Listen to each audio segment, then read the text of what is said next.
eu vou ilustrar me inspirando no primeiro exemplo que a gente trouxe, do primeiro artigo, que resumiu o conjunto de dados de uma maneira mais simples. A gente resumiu uma observação para cada indivíduo, que é se a proporção de tentativas bem-sucedidas era maior ou igual a 60% ou menor que 60%. Essa é a nossa variável resposta.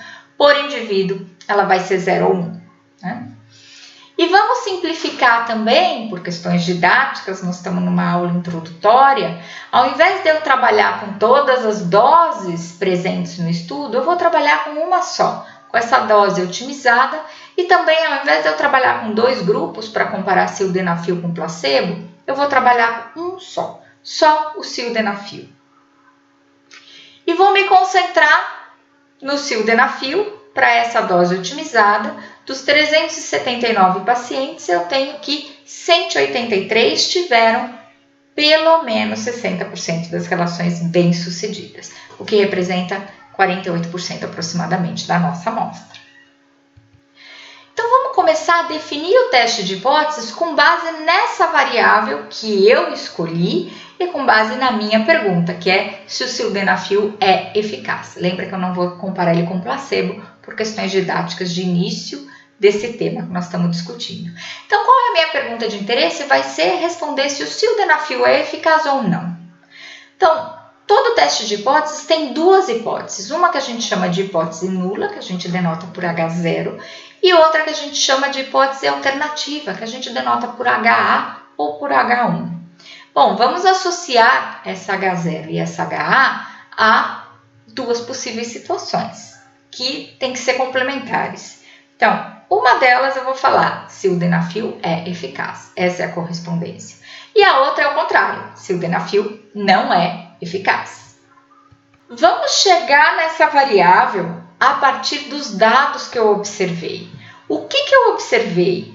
O paciente leva para o médico uma relação falando cada tentativa de relação que ele tentou ter e se foi ou não bem sucedido. Então, o que chega no médico são aquelas linhas do arquivo que eu mostrei. Esse resultado é o que chega para o médico. Então, esse resultado eu vou chamar de variável Y, que é uma indicadora da relação, da tentativa, né, de relação ser bem sucedida ou não. Isso é uma variável que tem distribuição de Bernoulli, com uma certa probabilidade de sucesso P, que depende do grupo e também depende do indivíduo, que foi o que o segundo artigo assumiu.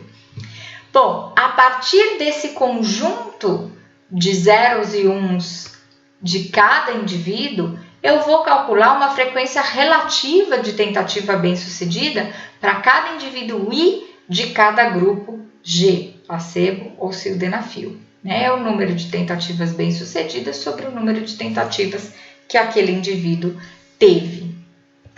E aí eu vou chegar na variável que eu realmente vou usar para responder a minha pergunta, que é categorizar essa frequência relativa em maior ou igual a 60%, maior ou igual a 0,6 ou menor que 0,6. Bom, essa variável x é uma variável Bernoulli com uma probabilidade de sucesso, que é ter pelo menos 60% das relações bem-sucedidas, que eu vou denotar por P, que depende de grupo.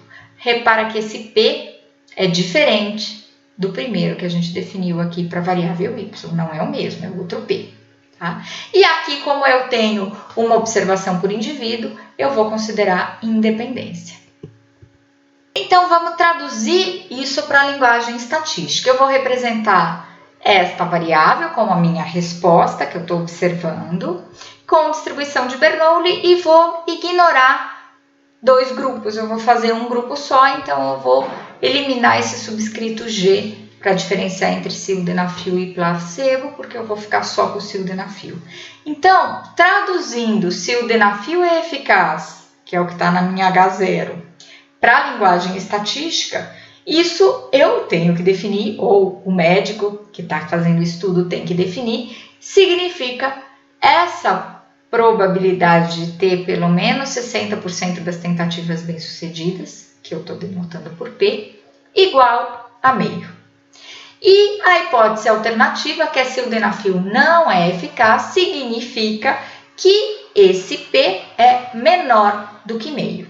Então, eu traduzi a minha pergunta para a linguagem estatística em termos de H0 e HA.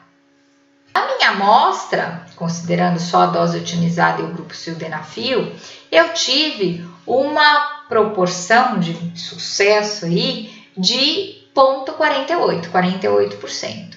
Então, esse P, que é a proporção de sucessos, está estimado na minha amostra por 0,48. O que eu decido? Com esse resultado, entre H0 ou HA? Qual das duas hipóteses eu vou decidir como verdadeira? Para isso, eu vou desenvolver um teste de hipóteses. Esse teste em particular é para a proporção de uma população e baseado nessa variável x, que é uma Bernoulli, todos independentes, 379 observações, porque é o número de indivíduos na minha amostra, e aí eu vou coletar a amostra e vou observar x1 é igual a 1, x2 é igual a 0, porque para o primeiro paciente eu tenho aqui 8 tentativas e eu tenho 6 bem-sucedidas. Então, 6 sobre 8 é maior que 0,6, então eu vou definir que essa variável x é sucesso, porque foi na categorização mais de 60% bem-sucedida. No paciente 2, eu tenho 5 tentativas, sendo que só 2 bem-sucedidas, então 2 sobre 5 dá 0,4, que é menor que 0,60. Isso significa que x para esse paciente 2 é 0, é um fracasso. Para o paciente 3, eu faço a mesma coisa, né? Qual é a proporção de tentativas bem-sucedidas? Vejo se é maior ou menor que 0,6 e classifico como sucesso ou fracasso. Faço isso para todos os meus indivíduos do grupo sildenafil, porque é nele que eu estou me concentrando. E aí eu tenho as minhas observações. A minha hipótese é que a proporção P é meio, esse é H0, ou menor que meio, esse é HA. Lembrando, as hipóteses têm que ser complementares, então a união delas tem que dar todas as possibilidades e a interseção delas tem que ser vazia, né? E são complementares porque eu estou supondo que a possibilidade de P ser maior que meio não existe. Se essa possibilidade existisse, então esse intervalo P maior que meio deveria estar em alguma das duas hipóteses, ou em H0 ou em HA. Se eu defino as duas hipóteses dessa maneira, eu estou dizendo que a hipótese de P ser maior do que meio não existe. Com isso, eu consigo trazer a definição de hipótese simples e hipótese compostas. Se H0, repara que ela está definida aí como um valor só para P. Se essa hipótese tem um único valor para o parâmetro, ela é chamada de hipótese simples. Por outro lado, se a hipótese tem mais de um valor para o parâmetro, como por exemplo essa hipótese alternativa, que tem P menor que meio, tem infinitos valores, né? No intervalo de 0 a meio, a gente tem infinitos valores, mesmo que esse meio não esteja dentro do intervalo. Então, ela é chamada de hipótese composta. E a partir do que eu observei na minha amostra, que foram 183 pacientes com pelo menos 60% de sucesso, do total de 379 pacientes, essa estimativa de P na minha amostra observada deu 0,483. Com esse resultado, o que eu decido? H0 é verdadeiro ou HA é verdadeira? Como que eu tomo essa decisão? Eu tenho que olhar para a estatística do teste. Nesse caso, no teste para proporção de uma população, a estatística do teste é definida como o estimador da proporção na minha amostra, menos essa probabilidade de sucesso P na população, dividido pelo erro padrão de P-chapéu. Isso tem distribuição aproximadamente normal, padrão, média 0, variância 1, pelo teorema central do limite. Se vocês lembrarem o que o teorema central do limite diz, ele diz que a média amostral, e aqui no caso o P-chapéu, é uma média amostral, porque é uma média de zeros e uns, né, de sucessos ou fracassos que eu observei. e isso em particular é uma proporção, P-chapéu. Toda média amostral tem distribuição aproximadamente normal quando eu tenho um N grande, com média igual à média da população, no caso aqui P, e variância igual à variância da população, no caso da Bernoulli P vezes 1 menos P, dividido pelo tamanho de amostra. Então, transformando essa normal aqui numa normal padrão, que é pegar o que tem distribuição normal, subtrair da média e dividir pelo erro padrão, isso vai ter uma distribuição normal padrão. Então, esta é a estatística do teste de hipóteses para a proporção de uma população, supondo, pelo teorema central do limite, que eu tenho um tamanho de amostra grande o suficiente para aproximar da distribuição normal. Eu vou tomar essa decisão levando em consideração 2 erros de decisão que eu posso cometer. Aqui eu estou representando o que é verdade, se H0 ou se HA. E aqui a decisão que eu vou tomar, se H0 é verdadeira ou se é HA, que vai ser a minha decisão como verdadeira. Se H0 é verdadeira e eu decido por H0, eu não erro. Se HA é verdadeira e eu decido por HA, eu também não erro. O problema é se eu decido por HA e H0 é que é a verdadeira, eu cometo um erro que a gente chama de erro tipo 1. Ou se eu decido por H0 e, na verdade, HA que é verdadeira. Esse erro, nesse sentido, é chamado de erro tipo 2. Controlando esses tipos de erro, na verdade, as probabilidades de ocorrência desses erros, é que a gente vai tomar nossa decisão com base na estatística do teste. Vamos ver como. P-chapéu, que eu vou basear minha decisão na distribuição de P-chapéu, tem distribuição aproximadamente normal, pelo TCR. Se H0 é verdadeira, a média da distribuição de P-chapéu é meio. Então, eu desenhei a curva aqui em azul, representando a distribuição de probabilidade de P-chapéu se eu estou supondo a minha H0 verdadeira, que diz que P é igual a meio.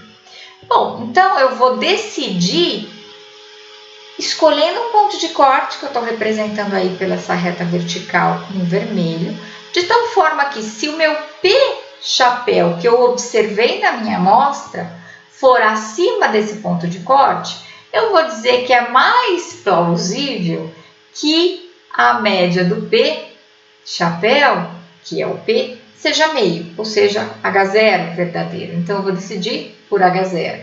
Por outro lado, se o meu P-chapéu que eu observei na minha amostra cair à esquerda desse ponto de corte, eu vou falar que isso aqui está muito longe do meio, que é o que está lá na minha H0, e vou achar que o meu HA é que é verdadeiro, que diz que P é menor que meio. Agora, qual é o ponto de corte?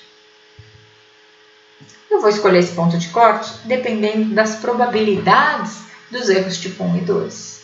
A probabilidade do erro tipo 1 é a probabilidade de decidir por HA sendo H0 verdadeiro. Isso eu vou representar por alfa. E a probabilidade do erro tipo 2 eu vou representar por beta. E é a probabilidade de decidir por H0 sendo HA verdadeira. E eu estou representando essas duas probabilidades de erro 1 e 2, alfa e beta, aqui nesse gráfico. Em laranja, eu acrescentei aqui a curva da hipótese HA, que significa que P é menor que meio. Então, essa curva, para esse exemplo de teste de hipóteses, está à esquerda do H0. E posicionei o ponto de corte, aí, o X de corte, em algum lugar. Repara que o que está pintado com azul é a probabilidade do erro tipo 1. Por quê? Eu decidi por HA, significa que o P-chapéu que eu observei na minha amostra está à esquerda do X de corte, sendo H0 verdadeira, que é a curva em azul. Então, essa área aqui, sombreada em azul, é a probabilidade de cometer o erro tipo 1, que eu denotei por alfa. Por outro lado, o que é a probabilidade de cometer o erro tipo 2, que eu denoto por beta? É o que está aqui em laranja. É a probabilidade de decidir por H0, que significa o P-chapéu observado na amostra cair aqui à direita do X de corte, só que HA é que é a verdadeira, a curva laranja é que é a verdadeira. Então, a área aqui embaixo da curva laranja, nessa região à direita do X de corte, é a probabilidade de cometer o erro tipo 2. Bom, o ideal seria que a probabilidade dos dois erros fossem baixas. Mas eu não tenho como abaixar as duas simultaneamente nesse contexto. Se eu mexo o x de corte para a direita, eu aumento a probabilidade alfa e diminuo a beta. Se eu aumento para a esquerda, eu diminuo o alfa e aumento o beta. Então, não tem como eu diminuir os dois simultaneamente, a não ser que eu diminua a largura dessas duas curvas. Aí sim, elas estariam mais distantes, né? Porque não que os P's, que seriam os picos aqui, estivessem mais distantes, mas eu emagreço as duas curvas, então essas áreas vão ficar menor. E como que eu faço isso? Emagrecer as duas curvas significa diminuir a variabilidade dessas duas coisas, ou seja, diminuir o erro padrão desse estimador P-chapéu. E eu diminuo esse erro padrão aumentando o tamanho da minha amostra, porque o N está no denominador do erro padrão do nosso estimador P-chapéu. Mas uma vez o tamanho da amostra escolhido, ele é fixado e aí eu não tenho como diminuir os dois erros simultaneamente. Então, qual é a minha estratégia de decisão? Todo teste de hipótese se concentra na probabilidade de cometer o erro tipo 1, no alfa. Então, a gente escolhe alfa, fixa num valor pequeno, por exemplo, 1% ou 5%. Ou 10%, são os valores mais comuns. Nesse exemplo, vamos tomar alfa igual a 1%, ou seja, 0,01. Esse nível se chama nível de significância do teste de hipótese. Então, vamos lembrar o que é o alfa? É a probabilidade do erro tipo 1, que nesse caso é a probabilidade do meu P-chapéu, estimador da amostra, está à esquerda do x de corte, ser menor ou igual a esse x de corte, dada H0 verdadeira, ou seja, dado que P igual a meio, isso aqui é o que a minha H0 diz. Isso aqui tem que ser igual a 1%, que eu fixei. Bom, a probabilidade de P-chapéu menor ou igual a x de corte, se eu sei que ele tem distribuição aproximadamente normal, com média meio, eu estou supondo H0 verdadeiro, e erro padrão meio vezes 1 menos meio sobre N, que é 379, eu conheço essa distribuição. Se eu conheço essa distribuição de P-chapéu, eu tenho como obter o valor que deixa 0,01 à esquerda dele. Você pode usar o R ou até o Excel para fazer esse cálculo. Vamos usar o Excel ou o Python, enfim. Com essa função inversa da normal, eu consigo calcular o valor que deixa 1% à esquerda dele. Então, a probabilidade eu quero 0,01, a média da distribuição normal é 0,5 e o desvio padrão é raiz de 0,5 vezes 1 menos 0,5, que é 0,5 mesmo, sobre 379. O valor que me deixa 1% à esquerda é 0,44. Então, o x de corte é 0,44. Ótimo, eu já tenho a minha decisão. Se o P-chapéu que eu observei na amostra for acima de 0,44, eu decido por H0. Se for abaixo de 0,44, eu decido por HA. Isso para um teste construído supondo um nível de significância de 1%. Se o nível de significância muda, esse x de corte muda e a minha decisão também pode mudar. A região que eu decido por H0 é chamada região de aceitação do teste. E a região que eu decido por HA é chamada região de rejeição do teste ou região crítica. Esse é um nome mais famoso. No caso aqui, a minha região crítica é definida como P-chapéu menor ou igual a 0,44.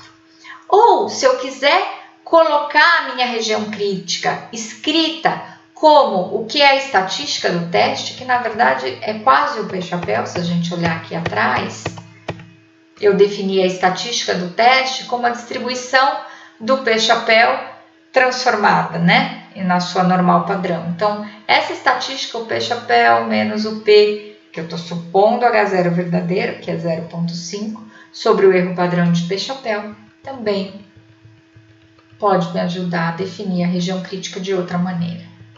O corte que eu escolhi para alfa de 1% é 0,44, então fazendo aqui 0,44 menos meio sobre o erro padrão do P-chapéu, que é meio vezes 1 menos meio sobre 379, sempre supondo H0 verdadeiro, isso dá uma estatística de menos 0,39. Então, eu também posso escrever a região crítica como essa transformação aí do P-chapéu. No caso da nossa amostra, a gente teve um P-chapéu observado de 0,483. Isso pertence à região de aceitação, porque 0,483 é maior que 0,44, portanto, pertence à nossa região de aceitação. Eu decido por aceitar H0 e eu digo que sildenafil é eficaz para um nível de significância de 1%. Esse nível de significância sempre tem que acompanhar a nossa conclusão, porque se ele muda, a conclusão também pode mudar. Então, até aqui, a gente desenvolveu o raciocínio completo. Definimos a nossa hipótese estatística, fixamos o nível de confiança, calculamos a estatística do teste, que tem a ver com o P-chapéu que a gente observa na amostra, e decide se P-chapéu está dentro da região crítica ou fora da região crítica, que seria estar na região de aceitação, a gente decide por H0 ou por HA e tomamos a nossa decisão.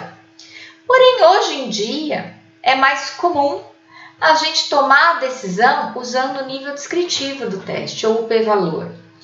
Eu representei aqui a curva da distribuição de probabilidade do nosso P-chapéu, supondo H0 verdadeiro. Todo teste de hipóteses, ele é construído com base na suposição de H0 verdadeiro.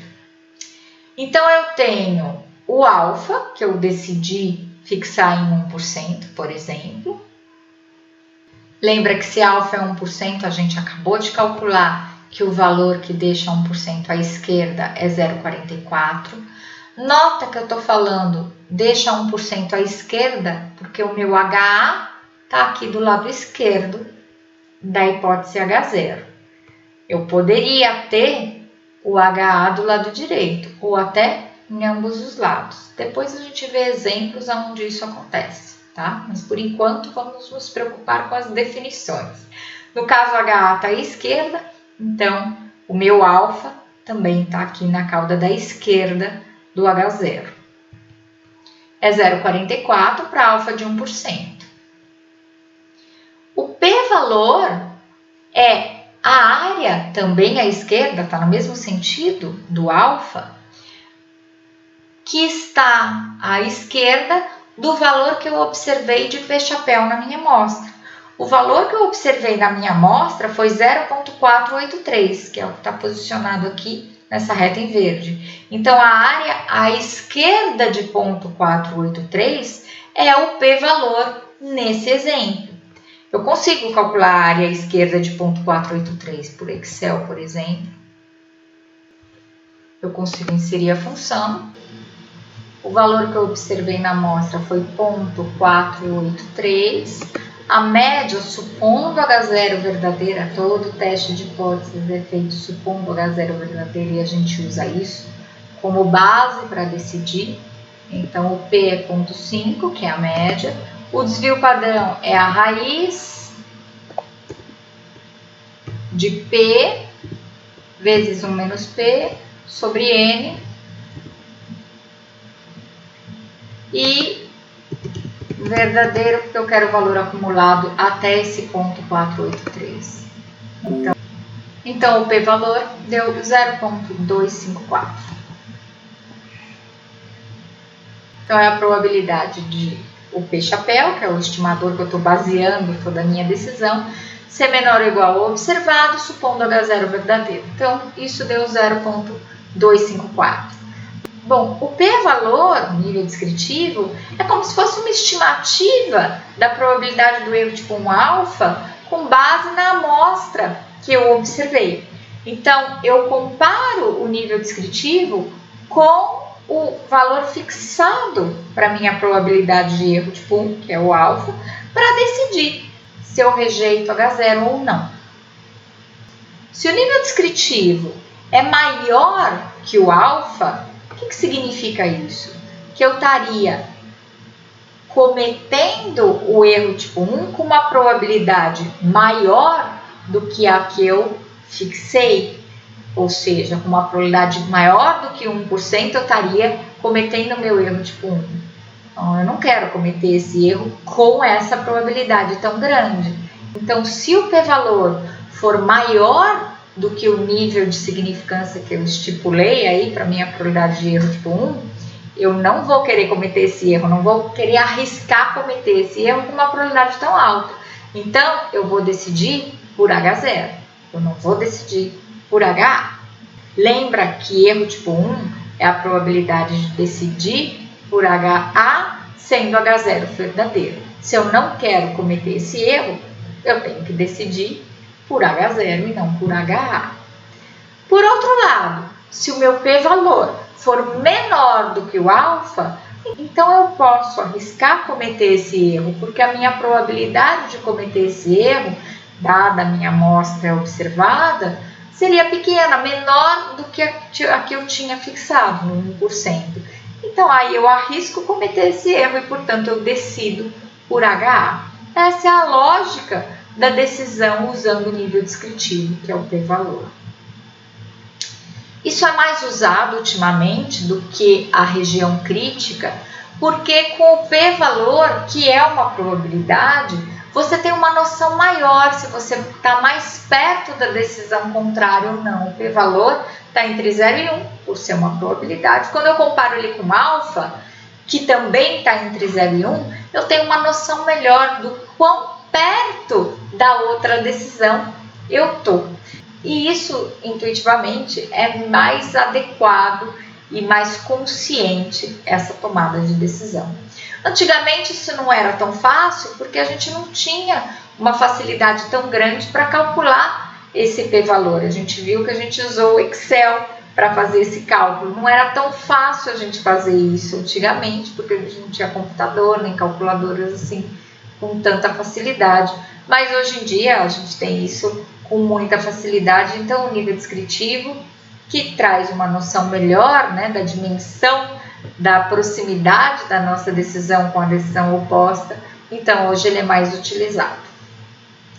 Então, resumindo os passos de um teste de hipóteses, a gente tem que especificar as hipóteses H0 e HA em termos dos parâmetros do nosso modelo de probabilidade que a gente supôs aí para a variável resposta, especificar a estatística do teste e a sua distribuição, supondo a nossa hipótese H0 verdadeira, fixar o nível de significância alfa do teste e calcular o nível descritivo, p-valor, ou calcular a região crítica e comparar o que eu observei na amostra com a região crítica para poder decidir entre H0 e HA, comparando o p-valor com o alfa. Em resumo, esses são os passos de todo o teste de hipóteses, que a gente ilustrou aqui com o teste para a proporção de uma população. Então, aqui eu vou trazer a definição formal de cada coisa que a gente viu nessa aula sobre noções de teste de hipóteses. Então, todo teste de hipóteses tem duas hipóteses, H0 e H1 ou HA. Então, o que é uma hipótese estatística? O que é uma hipótese de um teste? É uma afirmação sobre os parâmetros de uma distribuição de probabilidade, uma ou mais distribuições de probabilidade de uma ou mais populações. Essas hipóteses têm que ser disjuntas e complementares. A união delas tem que contemplar todo o espaço paramétrico do nosso parâmetro de interesse, né, que são os valores possíveis do nosso parâmetro ou dos nossos parâmetros de interesse. Elas podem ser simples ou compostas. As hipóteses são simples, ou a hipótese é simples, se ela tem um valor só para o parâmetro, e é composta se tem mais de um valor para o parâmetro. E essas hipóteses também podem ser unilaterais, à esquerda, à direita ou dos dois lados, bilaterais. Isso depende muito do sinal que está no HA. O nosso exemplo tinha P menor que meio, então isso era um exemplo de uma hipótese unilateral à esquerda. Mas eu poderia ter definido como P maior que meio, isso seria uma hipótese unilateral à direita, ou P diferente de meio, isso seria uma hipótese bilateral. Mais para frente a gente vai ver exemplos assim. E um teste de hipótese, a rigor, é um procedimento ou uma regra de decisão que nos leva a decidir por H0 ou HA com base no que a gente observou numa amostra. Dessa amostra observada, a gente define uma estatística que a gente conhece a distribuição de probabilidade supondo H0 verdadeira. E essa estatística vem da amostra observada. A gente constrói a região crítica ou a região de rejeição, que é o conjunto de valores dessa estatística que eu acabei de definir, nos quais a hipótese H0 é rejeitada, ou seja, aonde a gente define por HA ou por H1. A região complementar à região crítica é chamada de região de aceitação de H0. E toda decisão é baseada nas probabilidades de se cometer os tipos de erro que a gente pode cometer, que são basicamente dois. O erro tipo 1, que é a probabilidade de decidir por HA, dado H0 verdadeira, ou, numa linguagem mais tradicional, é a probabilidade de rejeitar H0 sendo H0 verdadeira, e a probabilidade do erro tipo 2, que a gente denota por beta, é a probabilidade de não rejeitar H0, ou seja, decidir por H0, sendo H0 falsa. Hoje em dia é bem comum você falar em aceitar H0, em aceitar HA, e não a nomenclatura mais tradicional, que é rejeitar H0 ou não rejeitar H0. Mas isso é uma discussão mais filosófica que eu vou deixar para uma outra situação. A gente pode trazer referências de autores mais modernos que falam já que aceitar H0 é uma nomenclatura que a gente pode usar. E eu didaticamente acho melhor, porque senão a gente começa a complicar muito num primeiro momento, e eu não acho que o objetivo seja complicar, ao menos nessa etapa. Mais para frente a gente discute essa parte filosófica mais a fundo. Bom, além dos erros tipo 1 e tipo 2 e as probabilidades de cometer esses erros, a gente também pode definir o que é o poder do teste. O poder do teste é 1 menos beta, 1 menos a probabilidade de cometer o erro tipo 2, ou seja, vai ser a probabilidade de rejeitar H0, sendo H0 falsa. Esse conceito de poder do teste também é bem importante para a gente comparar testes de hipóteses que não são únicos para a gente tomar uma decisão. E normalmente a gente vai querer escolher o teste que tem o maior poder, ou seja, que tem a menor probabilidade de erro tipo 2, sendo que a gente sempre fixa o alfa para definir entre o H0 e o HA. Então a gente tenta se preocupar com o beta, aumentando o poder para algum tipo de teste de hipóteses que seja mais adequado para minimizar essa probabilidade de erro 2.